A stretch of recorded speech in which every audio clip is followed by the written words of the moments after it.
Totuus Sylviasta. No, Sylvia. Sylvia. Sylvia. Sylvia. Sylvia. Sylvia. Sylvia. Sylvia. Sylvia. Sylvia. Sylvia tuli mun synttäreille. Sitten se hengosi jonkun pidon Karlonkaan. Tuntina Sylvian 3 vuotta elämästä. Down the fucking drain jonkun vitun 8-vuotiaan takia. Millaisia tunteita toi herätti sussa? En mä tiedä, se tuntui paha.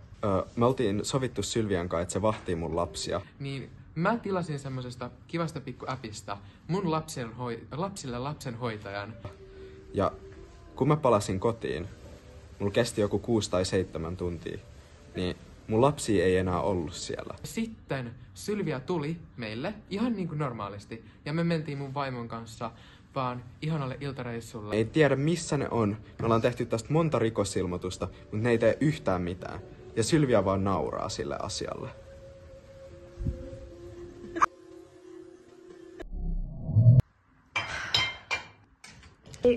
Niin, siis niinku aika vaikea aihe mulle, mutta mä koen tän dokkarin tosi tärkeäksi. Niin kerran siis Sylvia tarjosi mulle ruokaa. Se oli sen isän tekemä lasagne. Tein sitä annoksen verran. Ja sit vasta Sylvia sanoi mulle, että se oli lihaa. Onks tää muovia, bro? Bro. Onks tää muovia, bro? Onko? Kun sen jutut välillä on... Kaikki ahdistuu tosi pahasti. Siellä oli siis niinku paskaa. Niinku kaikilla tulee vähän semmonen niinku, että... Oho, niinku... Tosi niinku hiljainen olo. Käytiin vähän vittua. Semmoinen, ei voi sanoa mitään. Niinku, että... miksi tolleen piti nyt sanoa taas, että... Joo. Joo. Siellä oli siis paskaa, sen käytiin vähän vittua, sen käytiin paskaa. Ei. Kaikki kullijuttuja ja jotenkin tulee vaan niin epämiellyttävä olo siitä. No siis ei ole vieläkään lähtenyt pois mun mielestä. Ja mulla ei ole siis rahaa terapiaan. Ja mä vaan niinku... Mä jotenkin vaan mietin mun elämänpäätökset, miksi mä tulin tähän kouluun. Että olisiko asiat mennyt eri tavalla. Mut yritän tästä niinku vaan mennä eteenpäin. Tiedätkö? Okei. Eli mitä mieltä sä oot niinku Sylviasta tyttärenä? Et onko se tehnyt jotain, mikä ansaitsee tämän cancellauksen? Joo, todellakin. Kaikista pahin juttu on se, että joka kerta kun Sylvialle tulee vessahätä, niin sen täytyy todellakin kertoa tarkkaan, mitä se menee tekemään. Oikeesti mua niinku alkaa koheta. Ja kuinka iso tortu se meinaa synnyttää. Onko sulla jotain muuta, mitä sä haluisit, niinku, että ihmiset tietää Sylviasta?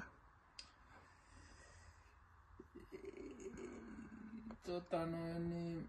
Ei oikeastaan. Tuossa se oli kyllä tuossa mun mielestä niin syitä ihan riittävästi. Varmaan monen muillakin on omat kaikki kokemuksensa Sylvian kanssa. Se löi...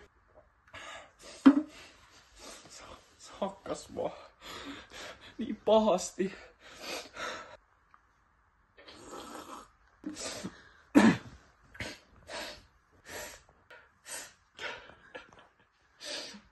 En mä pysty. Tutustuin Sylviaan. Mä luulin, että se oli ihan mukava, mutta vasta myöhemmin mulle paljastui sen oikeat värit, kun mä näin, kun se kiikutti mummoon nokka kärryillä ojaan. No niin, sano vaan mitä sulla on sanottavaa. Sylvia yritti äsken varastaa multa muffinseja, jotka on tarkoitettu viattomille OPKH-09. Ja Sylvia yritti varastaa karkkia lasten suusta periaatteessa. Tai siis käytännössä. Ihan siis... Sylvia on siis hirviö. No niin, Kaisla, mitä sä haluaisit sanoa Sylviasta? Niinku... Siis, mitä enemmän mä tunnen Sylviaa, niin sitä enemmän mua vahvistaa. Tai siis kun hän laittelee niin kuin jalkakuvia, hänellä on jalkafetissi. Ja I don't shame, mut silleen se menee joskus vähän yli. Ja silleen, I don't like my feet to be touched. Joo, ja sit toi mällivideokin, niin silleen, joo, oli hyvä mälliä. Käykö? Joo. Mä tutustuin Sylviaan joskus syksyllä 2024 ja kaikki aina sanoo, että Sylvia on, että se on niin ihana, että se on niin aurinkoinen ja ystävällinen ja empaattinen.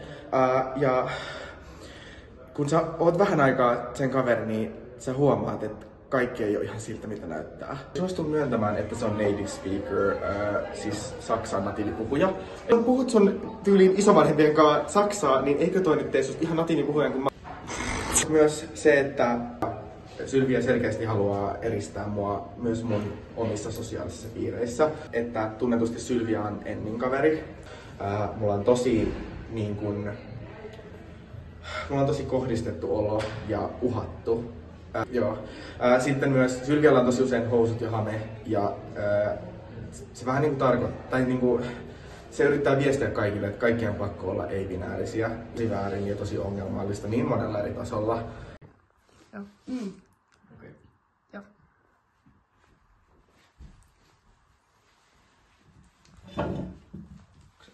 Tähän kameraan.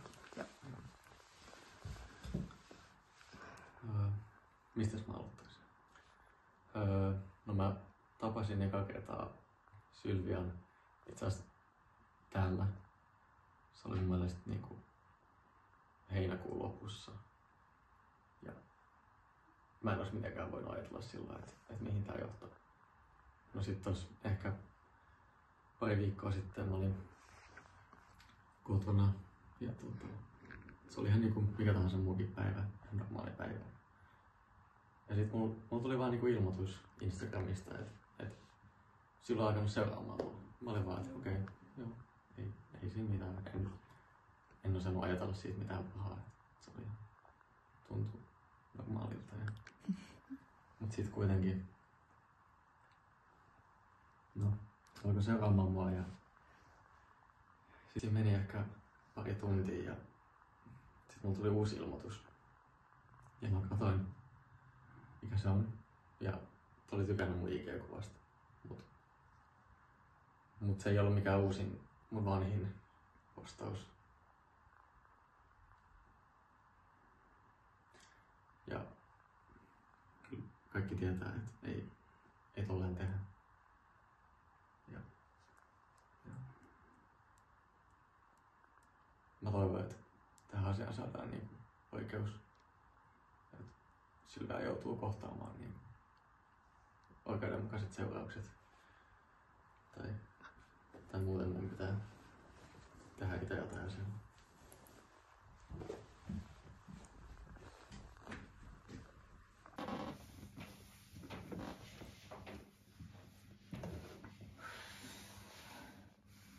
Joo, mä siis mä päätin tehdä tän dokkarin, koska Sylvia on tehnyt mulle niin paljon vääryyttä näiden vuosien aikana ja mun piti vaan jotenkin käsitellä näitä asioita niin kuin silleen jollain konkreettisella tavalla. Aina näiden tapahtumien jälkeen mä aloin miettiä, että onko muillakin tällaisia kokemuksia. Mä jotenkin kuulen, että Sylvia on niin ihana ja Sylvia on niin lämmin ja iloinen ja valoisa persoona. Mut sit mun henkilökohtainen kokemus oli kuitenkin niin eri. Ja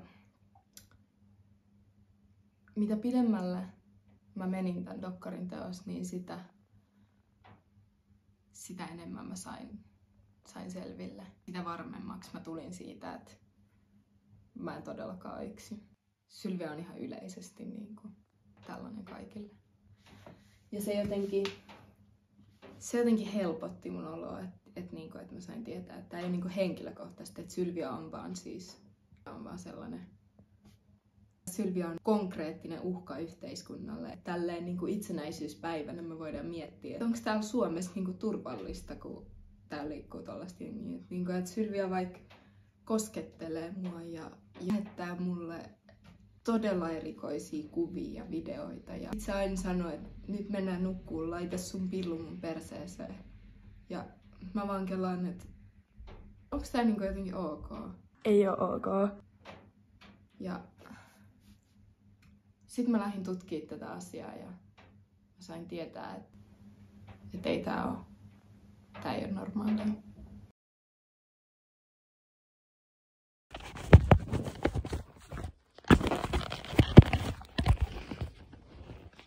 Ei olla saatu yhteyttä nyt useampaan vastattavaan moneen viikkoon.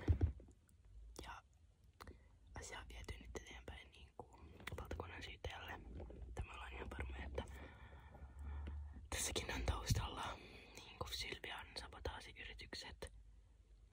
Ja se on tosi surullista, että osa ei ole nyt päässyt kertomaan omia kokemuksiaan ja niin kuin kommentoimaan tätä tilannetta. Tämä ei meidän dokumenttiin, mutta tämä on paras mihin me ollaan näillä resursseilla pystytty. Tämä on niin kuin tosi kriittinen tämä tilanne. Taistelu! Mulla on bämmä, joka pilaa vähän maistelua.